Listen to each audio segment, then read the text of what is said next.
So the last 2 weeks, we've been in a time of sharing around stewardship.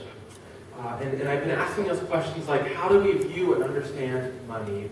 How are we to be good managers of God's money? And how are we to be extravagantly generous with our money? And I'm grateful that we've had 2 weeks to really share about that, the previous 2 weeks. And I pray, and this is my prayer, I pray that we will continue to think about how God views and understands our money. And what God continually wants to say to us, that we can have peace, and that can lead us to more faithfulness with Jesus, and includes part of that, our money. So this morning, I want us to continue to think about the word stewardship, but oftentimes, when we hear the word stewardship, what do we think of? Money, right? Money is, they seem synonymous, right? When you think of stewardship, you think that we're going to have some type of program to talk about money. But I think God gives us more than just money.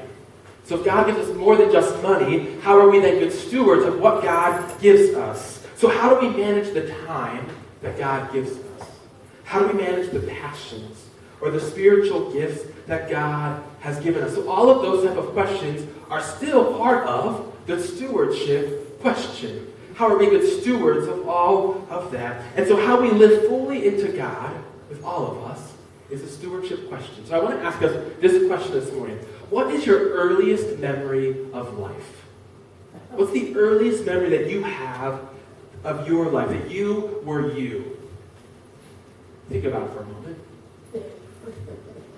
When did you know you were you? It's a big question. Any thoughts? Any early childhood memories come out? I remember this moment. 2.5. How did you know at 2.5 that you were Bobby Norris?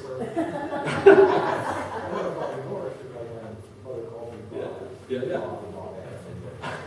She did. And I can remember where we lived. Okay. There was a steam engine down across the field. Wow. That's the first one. So first memory for Bobby was 2.5, and he saw a steam engine train go by every day. And that was your earliest memory of you being you. Any other stories like that? Yeah, Bonnie. I can remember when I was 3. We lived in a trailer in a mobile home park. And I can remember standing up on the couch looking out the window.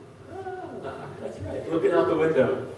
I want to ask what you were looking at. And I was chewing on a toy and got caught in my throat. Oh, no. That was my property line. That's right. That sounds actually like a really traumatic memory, actually. Wow. But three for you, right? Linda Junkins. I was probably about a year and a half old because he was just small, and I took his baby bottle and broke it over a coffee table that had glass on it. Her earliest memory when she was 3, right? No, year and a half. Year and a half, sorry. And you were younger, and she took your bottle and broke it across the glass table, right? Glass coffee table Glass had table. glass on top, broke the glass, She small broke the baby. glass over your bottle. And What were you doing to her? They never replaced it. What was he doing? Was he tormenting you? No, he was baby. He's been traumatized ever since. I think we need to have some counseling here. What else? I saw another hand. Was that Ruth? Yeah, I can remember when I was 3 because the neighbor's dog was playing with my pocketbook and I took it away from him and he bit me. I put the doctor and actually the owner of the dog, my dad went up and shot the dog. Wow. Any other memories of your earliest? Darlene? We lived on a farm. I was 4, I guess, and a fire broke out in the barn that day. And it was pretty bad. And I remember it not so well, but I do remember some of it. Yeah. And my mother and dad got the cows out of the barn and put them up on the hill. And my mother said, "I wonder where Darlene is." And she said, when she found me, I was standing on the porch just crying and crying. But 4 years old for you, with To the this barn day, fire. I'm scared to death of fire. Wow, that sounds true. Good. I guess I have to have been about 3, but my dad took me up to Massachusetts to visit my Aunt Heather. And they were working on building her apartment downstairs and out of the basement. And I got this doll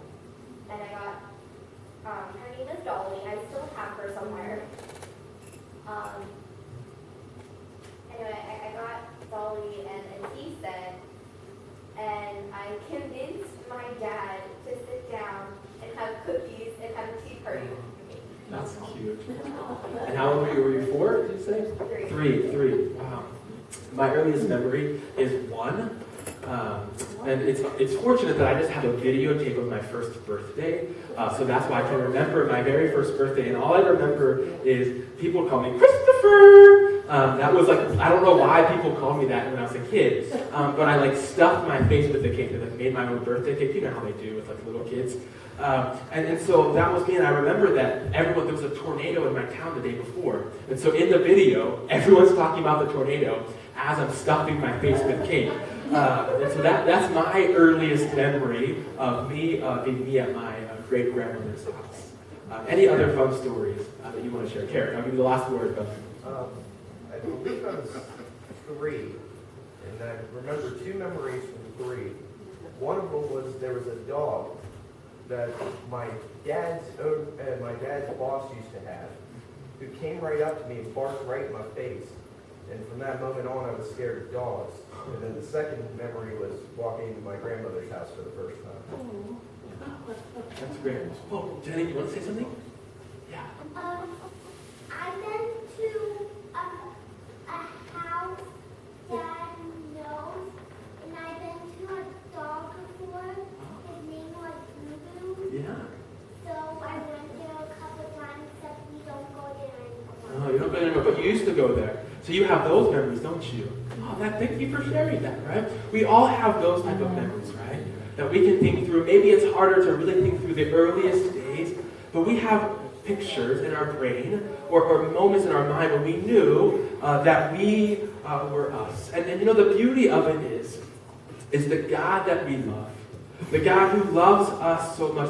The earliest memory that God has of us is when we were in our mother's womb. That God knit us together in the womb of our mother. And now I know we have some quilters here, and I watch quilting happen, and some of you have watched their quilting, but you know how slow it takes them, right? To really intentionally and focus. Not that you're slow, Linda, but that it takes some intentionality, right? Some purpose, right? Of how they do it, right? To make sure that it's a beautiful product. That they don't want to rush through it and have this, ugly quilt. They want to take their time to really do it well.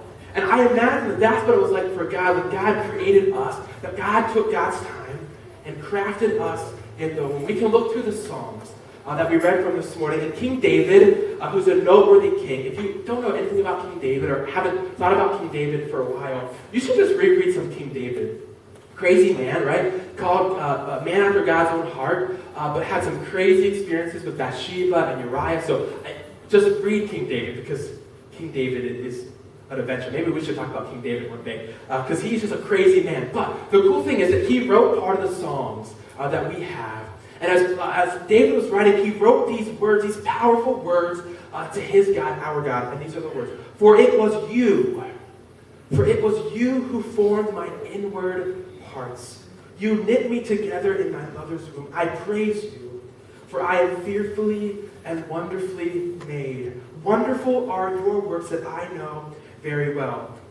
When I was in middle school, or like maybe early middle school, I was a part of my church youth group, and there were these boys who were like a year or two older than me, who would pick on me like crazy. Imagine, right? And they would give me such a hard time. I would be driving home from youth group, and I would say, why do they pick on me so much? Why do they give me such a hard time? And my response to them always was, if they would pick on me, I must have read these words somewhere, and I would say, well, I'm wonderfully and beautifully made by God. And I would say that, and I would run off in a dorky, of course, way. Really nerdy. That just made them pick on me even more. But I remember, from an early age, I remembered those words, and that was foundational for me to remember. The good thing, those guys have become some of my closest friends in high school, and so they still pick on me, but I know they like me. And so, but those words are still true. That we are fearfully and wonderfully made, and that God formed David in his mother's womb. And that God created us, all of us, in our mother's womb on purpose. That there was intentionality, there was purpose, there was focus, there was reason. Each one of us, I think, was crafted for a reason.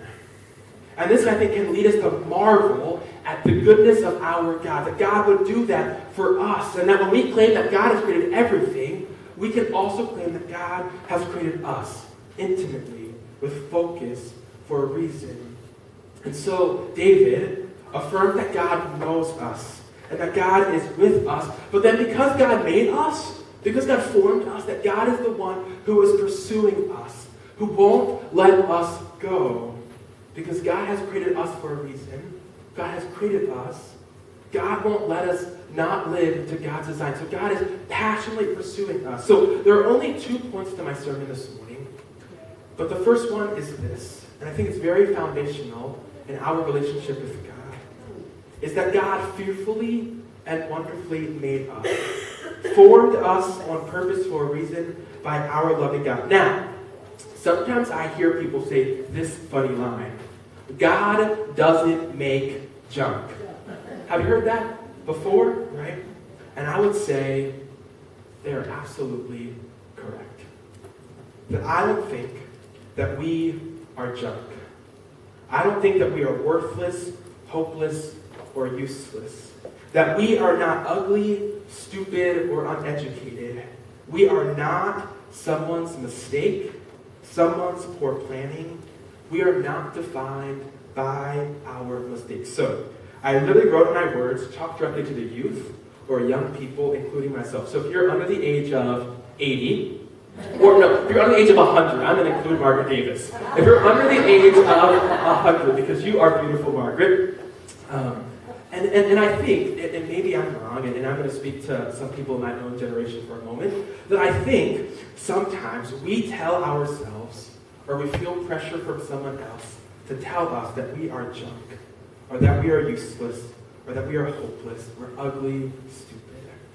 But I think why we can claim this is because God intimately made us, so we can say that we are not junk, we are not worthless, hopeless, or useless. We are not ugly, stupid, uneducated. We are not even someone's mistake or someone's poor planning.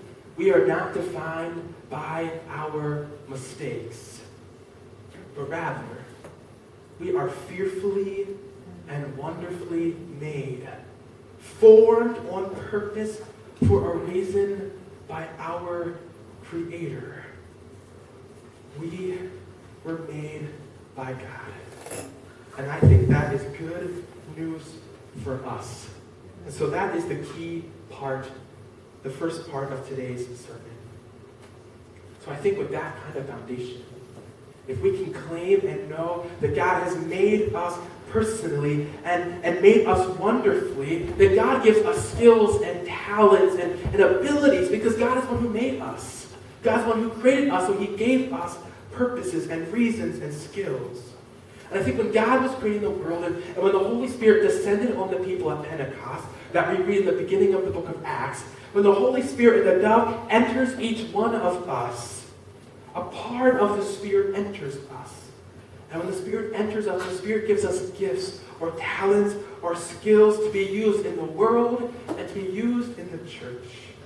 But I think these gifts are used for the common good of the church, but also even the world. So that we can fulfill our mission, which I think is to make new disciples and for those who are disciples to grow even deeper in their relationship. And so Paul emphasized in the book of 1 Corinthians that there are a variety of gifts. There are gifts like prophecy and teaching and tongues, and we'll even read even more of them next week as well. But these gifts were given to people like you and me, not like the really important people like the Pope, not like the prophets, but God gives people skills like you and me, right? Average people. That God gives us skills. And so God doesn't merely call us to go and be change agents in the world, like go and make disciples. He doesn't just say go, but as He says go, He equips us and gives us the skills and the gifts so that we can fulfill that mission. Now, why was it so important to Paul to make this claim? Well, in the church in Corinth, there was much division. There were people who were emphasizing and valuing some gifts and devaluing the gifts of other people. It's basically like this. Next week we'll read about the body analogy, the body metaphor that Paul uses. And he says basically, imagine if we just valued our hand over the foot. the hand is more important than the foot, what would you say? No, we would debunk that a little bit and say, wow, the foot is really important, right? To walk, to keep our balance, right? So imagine that if we said, well, now the foot is more important than the hand. Would we say that? Well, no. How will we open doors, right? How will we shave? How will we do the things that we need to do on a regular basis? That both of them, the foot and the hand, are equally important. What are you laughing at? The shave? You don't shave. I shave. Okay. So for those of us who shave, right? So the hand is really important, right? The body that we have is really important. So Paul recognized that there were some people in the Corinth church who valued one over the other.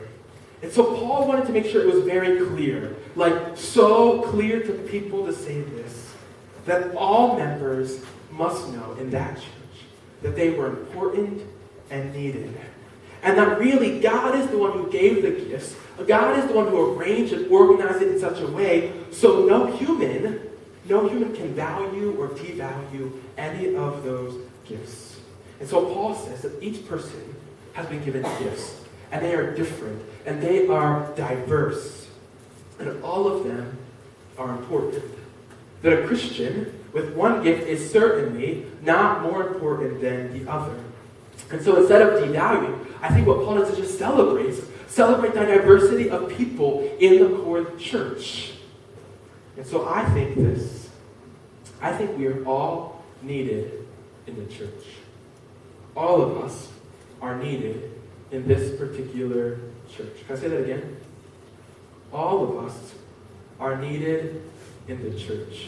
All of us are needed in this particular church. And I think the Spirit has planned out the gifts that God would have here in the church so that we can do the things God wants us to do. And it's to connect with our community and to look outward into the community and the world. Now, oftentimes, the church asks, for random volunteers, right? I do that every week, right? Who would like to do this? And who would like to do that? And we hear that on a regular basis. But I think until we can identify what are the things, what are the gifts that we have, what are the skills and the passions that we have, it's really hard to discern if we should say yes or we should say no. I don't know if you can find your front of your bulletin this morning. There's a comic. I made sure a comic went on the front of the bulletin today, and I'm going to read it to you because it's quite humorous. Rover, your gift test indicates you'd be best at fetching and sitting at my feet. But our family needs someone to sit on the branches and sing. Do you think you can handle that? Right? I think that's really great. He's a dog, and what do they want him to be? Bird, right? We have gifts and talents and skills that we have. And sometimes when we're asked to do other things, that might not be what we have been gifted to do. Now, sometimes, do you ever feel like you're just worn out?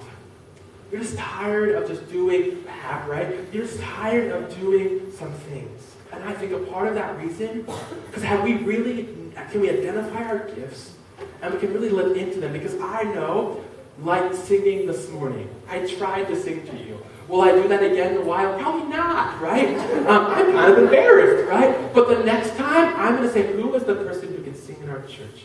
That person should do the singing, not someone who doesn't have the gift of singing, right?